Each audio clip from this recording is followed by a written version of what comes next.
We're in hard times and some of us are going to need a lawyer. And if you need a lawyer, don't just react to a TV commercial. Get a copy of the Lawyers Consumer Directory, which is available absolutely free of charge at any 7-Eleven store throughout Central Florida. The Lawyers Consumer Directory is going to give you real hardcore knowledge on how to hire a lawyer and a lot of information on issues like bankruptcy, foreclosure, and more. Get the Lawyers Consumer Directory. It's absolutely free of charge at any 7-Eleven throughout Central Florida. Ahora puedes demostrar tu orgullo hispano mientras manejas en la carretera con la nueva tablilla o placa de auto hispana conmemorando los 500 años del descubrimiento de Florida por Juan Ponce de León. Obtén tu tablilla hispana este año y harás la diferencia. Nuestra comunidad se beneficiará con más programas y servicios. Resalta nuestra cultura, nuestras raíces. Hi, I'm Danny Ramos, and welcome to this week's edition of Hispanic Speak Out TV. It is our 635th show. We've been on the air for 13 years, and that's one show per week. It's amazing. Time goes. This show is about what's happening in the Hispanic community and issues that concern our community in general. I am here with Glenda Chauncey, who will be making a unique announcement, but not this week, next week. And Shayla is with, she's our political commentary? Yes, I commentary? am. That's what you do here? Yes, exactly. Oh, okay. I thought, okay, all I'm right. a commentator. So let's go. Let's hit it. What do you want to talk about first? You want to talk about SNAP? Yeah, we can talk about Okay, SNAP. let's talk about SNAP. What happened with SNAP? Well, SNAP is a supplemental nutrition assistance program. That used to be formerly known- welfare, right? Called food stamps, the food stamp Oh, that was program. the food stamp program. Exactly, and from it was a food stamp program, but Okay. now it's termed SNAP. Okay. And there was recently a show on Fox News that basically depicted someone from California.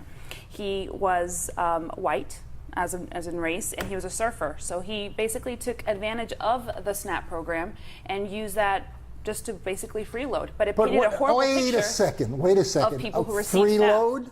Yes. Freeload? And that's as sensational as Fox News He was put a it. band leader, okay? He was a band leader. Okay. And the government offered him, if somebody walks up to your street in the street and says, listen, I got a lot of money, I don't need it, here's $500, you're going to get paranoid, right? But he took it. He took it, but Fox portrayed his wonderful life. The fact that he was part of a band and he took advantage. That's But what why it alluded to. Doesn't the government prevent a person from taking advantage? Aren't there rules and regulations that say? By the way, he was driving a new Cadillac pickup truck, Escalade, whatever it was, to the beach with his girlfriend who was wearing a bikini, you know, and then he has a wonderful he life. was cooking lobster, and you know they were showing him shopping for lobster with his SNAP card. I think this is with his SNAP card. This is a perfect mockery of the federal government. This is the way I look at it. You know what? They lay out these programs. They really want people to be dependent on these programs, and I think they find a very unique way to get people dependent on the programs. For an example, if that same guy went and got a job making minimum wage, let's just use that as an example. What is being offered in the unemployment, to the SNAP programs, to whatever programs are out there? What really encourages people to get off of that? Have you ever really done the difference between the two? There is a time cap duration, though, and if people need it and they're caught in a hole, the problem, they need Shayla, food stamps. The problem is that nobody is really checking on who needs it and who is ripping off the system. That's right. Okay. They're not putting in the check system. There are a lot of people who need it. And there are white people who need it, Hispanic people, but there's lots of people who need it. But the problem is that I think that's a the perception. banking system has gotten involved. Danny, Danny. The banking system, let's talk about that for a minute, sorry. Okay. Do you realize that EBT cards actually go through Chase Manhattan Bank? Do you realize that they actually make money from the federal... EBT, that's a SNAP card. I guess. I'm only going by with what I've researched in foreclosure law. But literally, they get an EBT card. It looks like a credit card. A credit card, yeah. And it's by Chase. No, they show the guy passing his credit card to the supermarket. It was basically done to replace the paper system to save money. I mean, what should should it matter? Hold on, save money because they were printing it.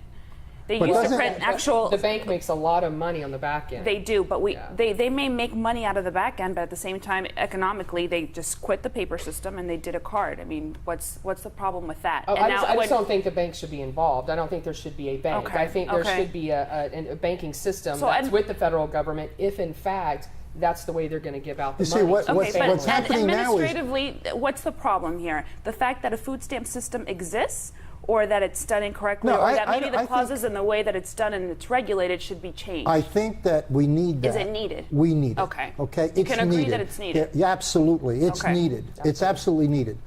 However, as soon as you start be spending reformed. hundreds of billions of dollars on something, the crocodiles come in, the sharks come in, the financial, and you have Chase Manhattan Bank processing all of these bank accounts. It's millions and millions of bank accounts, and they're controlling all of this information and charging a fee for it. For every.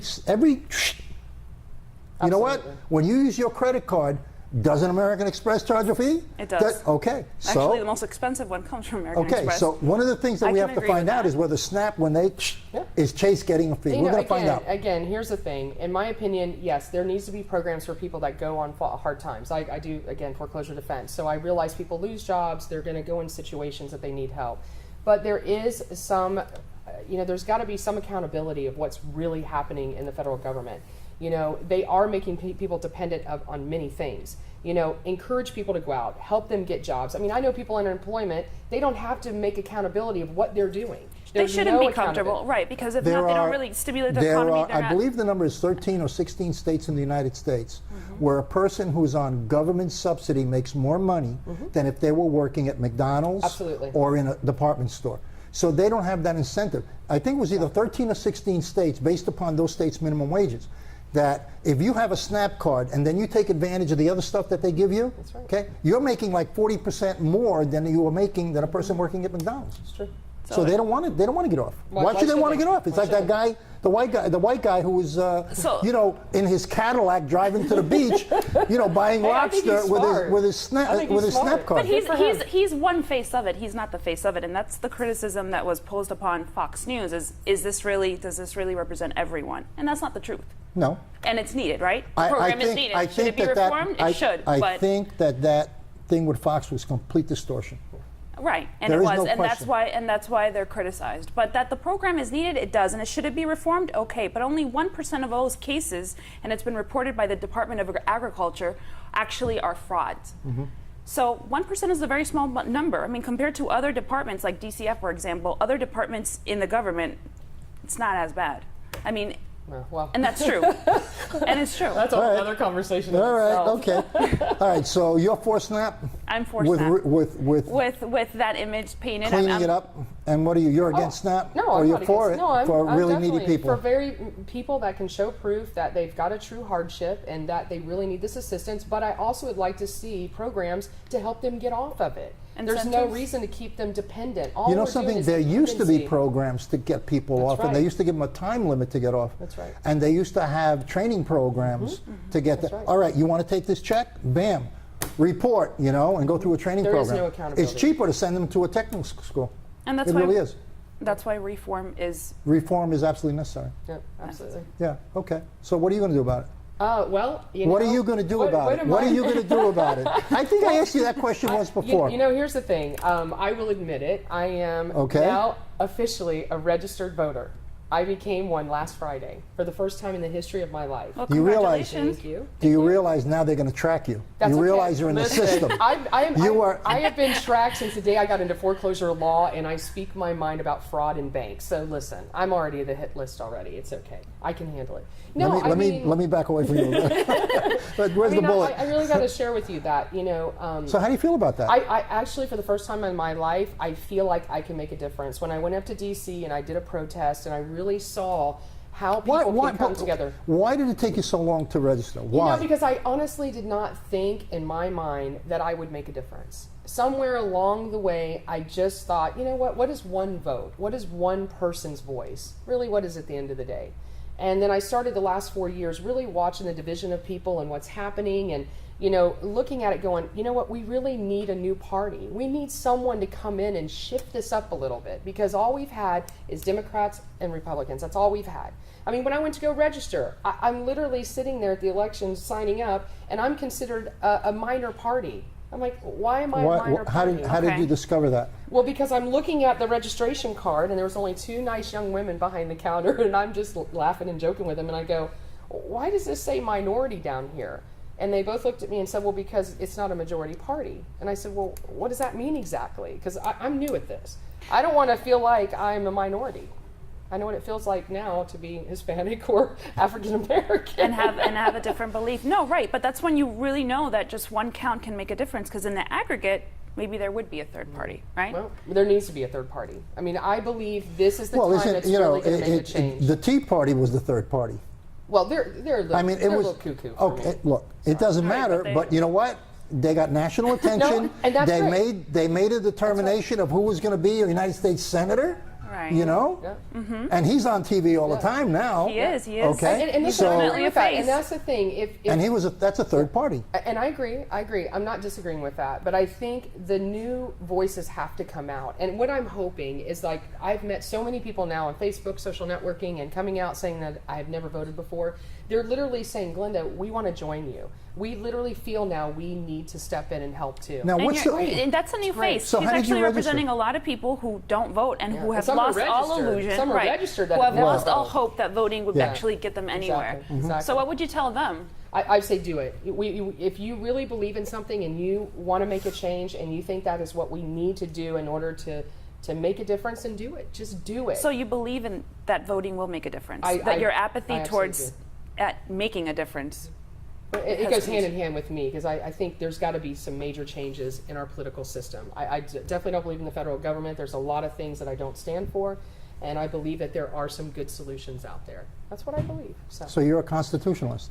I'm not sure what that means exactly, but I know that I believe in the flag. I know that I believe in the Pledge of Allegiance. I know that I believe in prayer in school.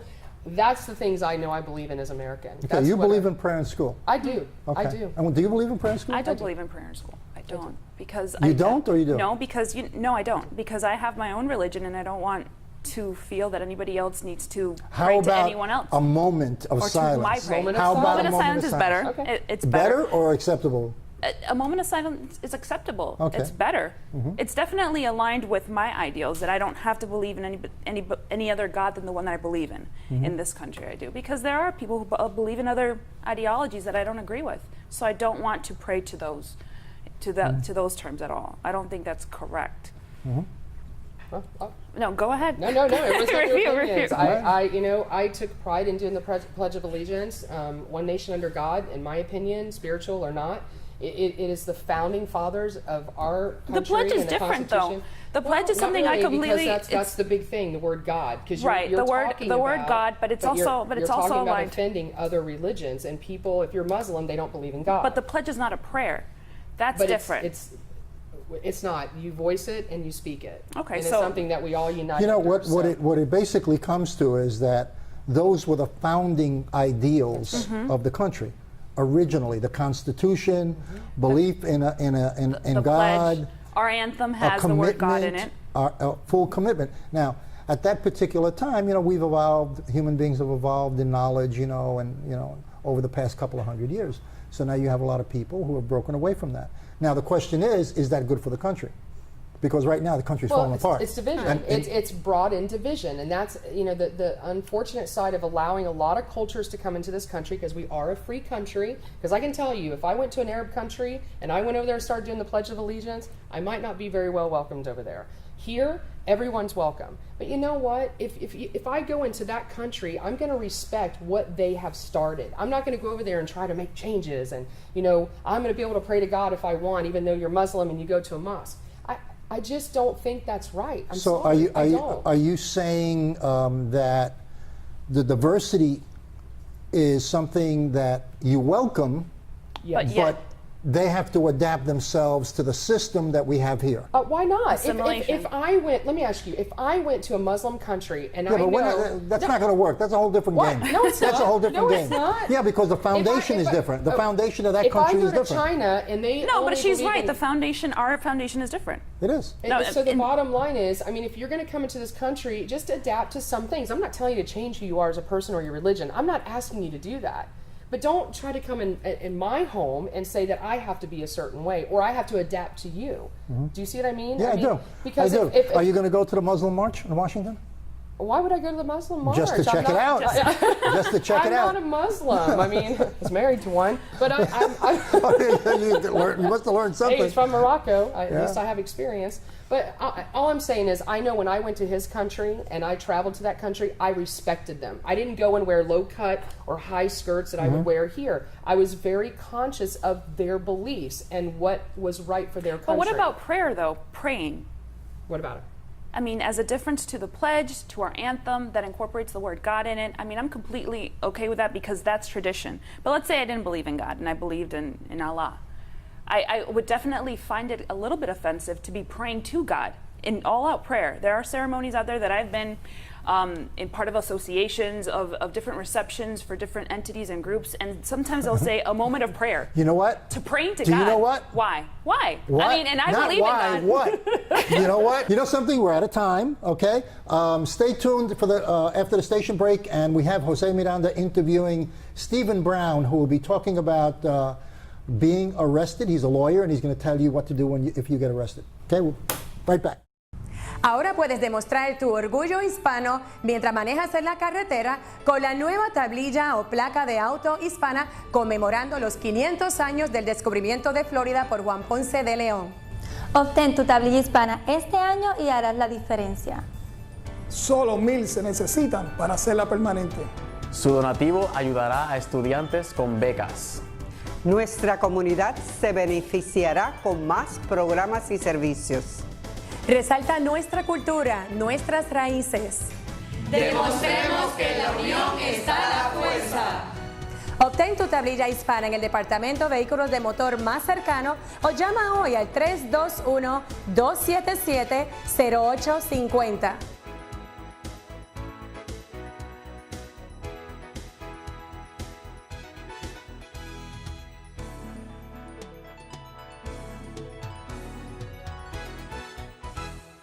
Welcome back. This is Hispanic Speak Out. I'm Jose Miranda.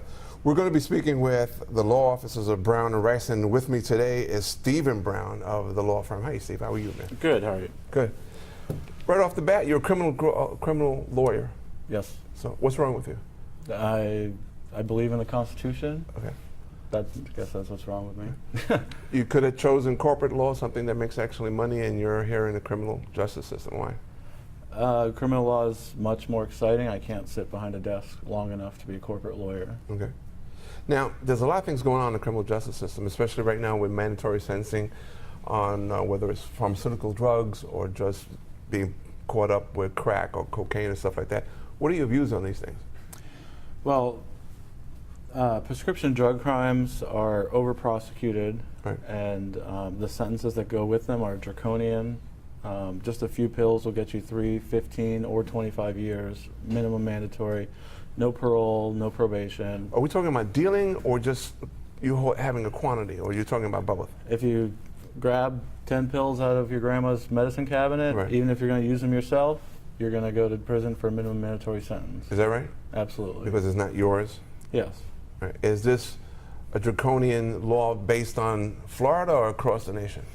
Minimum mandatory sentences are pretty prevalent across the country. Just a couple weeks ago, the Attorney General, Eric Holder, decided to announce that the federal government was not going to pursue them anymore. Okay.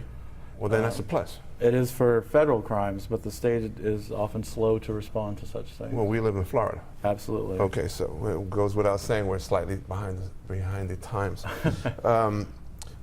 Some people will say if you get busted for drugs and you're going to go to jail, it'll sober you up, it'll help you out. What do you think about that? I think that's absolutely untrue, and based on my experience as a former prosecutor and a defense attorney, I know that Florida has a 30% recidivism rate, which means 30% of the people who get out of jail go back, or get out of prison, go back to prison within 3 years of being released. Really?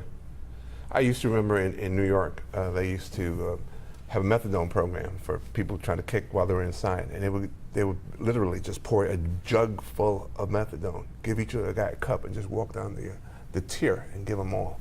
And of course, within an hour, they couldn't remember their names because methadone would take over on them. What do you think? How do you compare drug sentencing to regular criminal offenses? Murder, rape, arson, robbery. What do you think? Well, let me give you an example. If you pull a gun and threaten to kill somebody, you're looking at a 3-year minimum mandatory sentence. Or you go free.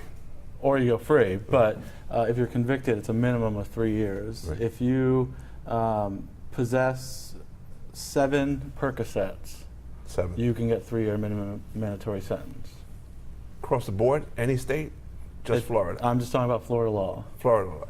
Most states are pretty harsh, but Florida is among the harshest.